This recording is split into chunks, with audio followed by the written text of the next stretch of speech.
Trump is clearly in a panic over the midterms, and he should be. But what he shouldn't be doing is making it clear that he's going to do everything he can, both inside and outside of the law and/or Constitution, to make the election as relevant as possible. So here's what he posted on True Social. The Democrats refuse to vote for voter ID or citizenship. I think he means a citizenship reporting requirement for voting, but he just says citizenship. The reason's very simple. They want to continue to cheat in elections. This was not what our founders desired. This is a great sentence. I have searched the depths of legal arguments not yet articulated or vetted on this subject and will be presenting an irrefutable one in the very near future. So in addition now to him just randomly capitalizing words, why is he randomly now putting in like big old expensive vocabulary words? I feel like he's putting his tweets into ChatGPT and saying, make this sound a little bit less dementia-y. That's what it feels like to me. But anyway, the money shot right here is there will be voter ID for the midterm elections, whether approved by Congress or not. Also, the capital P people of our country are insisting on citizenship and no mail-in ballots, which is not a thing that people have insisted on. First of all, if people insisted on it, then presumably they would elect people that wanted to do that, or they'd say so in a poll. Now, they're not doing any of that stuff. But also, you can't just assert, even if the polls did show it, the president can't just be like, oh yeah, I saw a poll, so now I'm doing a thing. Just me, not my party, which controls the Senate and the House and the Supreme Court. Forget all that stuff about how we have every lever of power. Even with that, that's not enough for me. So I'm just gonna unilaterally do it. Now, let's be very clear. He can't, like he literally cannot require the states to require voter ID. If he could do that, it would seem a little bit silly that they've been debating this as a bill for years and years, right? I mean, and all the talk show hosts are talking about it, and the right-wing pundits are like, they're vilifying migrant. Like, why would they have done all that if the president could just do it? Why didn't he do it 6 years ago? I know, because he can't actually do it. Now, that doesn't mean that he won't do it. He definitely will do it if they don't pass the bill. And we'll get into whether that's likely to happen. And it doesn't also mean that he won't be allowed to do it. It's possible the Supreme Court will allow him to do that. Now, the Supreme Court has not done always the worst possible thing. I don't have Trump derangement syndrome, I can acknowledge that. But they are inclined to give him what he wants. And they definitely don't want the Democrats to take over the House, let alone the Senate. They definitely don't want the Democrats having a check on who gets added on the Supreme Court if, like, Alito, drops out or something like that. So I would be a little bit worried. Now, it would be difficult for them to allow him to do it unilaterally because it's so obviously unconstitutional. But again, I would not rule anything out. He's been on a real tear in this area. I'm not gonna read this entire thing because this is literally longer than any fantasy fiction I've written in months. We cannot let the Democrats to get away with no voter ID any longer. Again, it's not the Democrats getting away with it. That's our system, and it always has been. It is literally the system that has elected him to the presidency twice.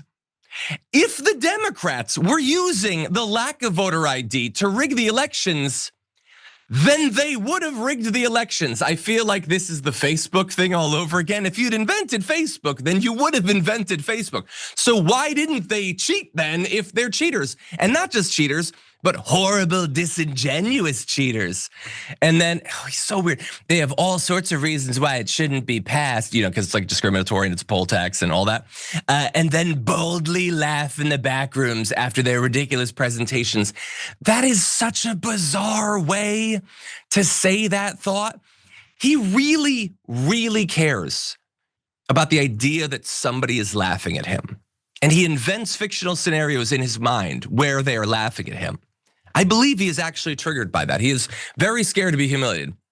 He goes on to say, it's even crazier and more ridiculous than men playing in women's sports. That thing that I'm supposed to care about even though I don't watch sports. Open borders or transgender for everyone. And I really wish that we could just get a follow-up question where someone asks him to say what the hell that's supposed to be.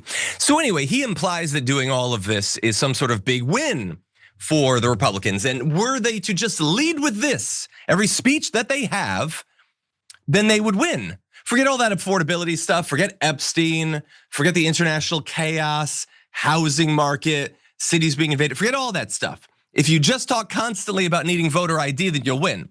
Well, I have an update for you on that, Trump. They have been talking about that for a very long time. They talk constantly about wanting voter ID, and it doesn't seem to be helping them or you that much in the polls. I mean, you're telling them to do this more because it's a winner. You're doing it and you have been doing it, and yet your polling continues to go down.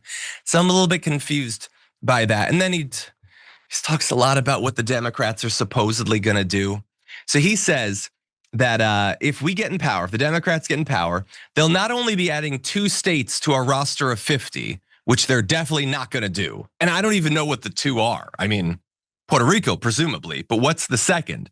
You're literally the person talking about making Canada an extra state. You're talking about making Greenland potentially a state. I feel like you're talking about your own plans and you seem very confused about them. But then they will also pack the court with a total of 21 Supreme Court justices, their dream, which they will submit easily and rapidly when they immediately move to terminate the filibuster, probably in the first week or sooner. How much sooner can you possibly get? Also, yes, that is actually kind of my dream. I mean, maybe a hole in one. But my second dream is 21 Supreme Court justices. Also, why is it 21? Like, you can pack the court way before you get to 21. That's so hyper specific. And the idea, though, setting my dreams aside, as I have become accustomed to doing, the idea that the Democrats are gonna do that, Hakeem Jeffries is gonna do that. Chuck Schumer, he's gonna push for that. Kamala Harris, Gavin Newsom. Oh yeah, no, they're gonna pack those justices in there immediately, boldly, and then they're gonna laugh about it in the back rooms. No, they're not gonna do that. You know what TYT has always been about? Taking on the corrupt, greedy establishment. For us, it's the corporate media. We've been fighting that fight for over 20 years. For the cell phone industry, it's the same story. A handful of massive corporations ripping you off. That's why we're partnering with Noble Mobile. They're the only wireless company with the same mission as ours, to fight back. Their Noble plan offers unlimited data for just $50 a month. But here's the best part. For any data that you don't use, you get cash back. Real money you can spend however you want.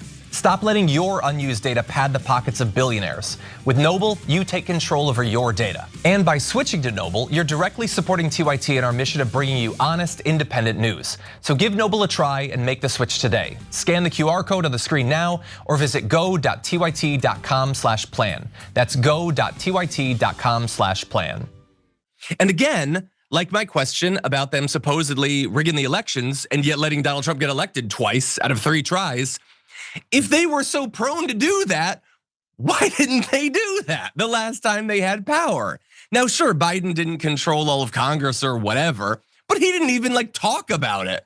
Obama, theoretically, I mean, he controlled both branches, and yet they didn't do that either. So no, they're not gonna do that. They should do that. They 100% should do that, but they're not gonna do it. In any event, if you're wondering why he is talking so much about this recently, it is actually an indication that he thinks the path of the SAVE Act to get through the Senate is not as smooth as he might have thought it would be. So far, only one Democrat, John Fetterman, has supported these voter ID requirements. By the way, yeah, John Fetterman is gonna vote to pack the Supreme Court. That's definitely gonna happen. Anyway, and so conservatives are saying that they want to effectively eliminate the filibuster, which Trump is threatening the Democrats are gonna do. Some Republicans are talking about it.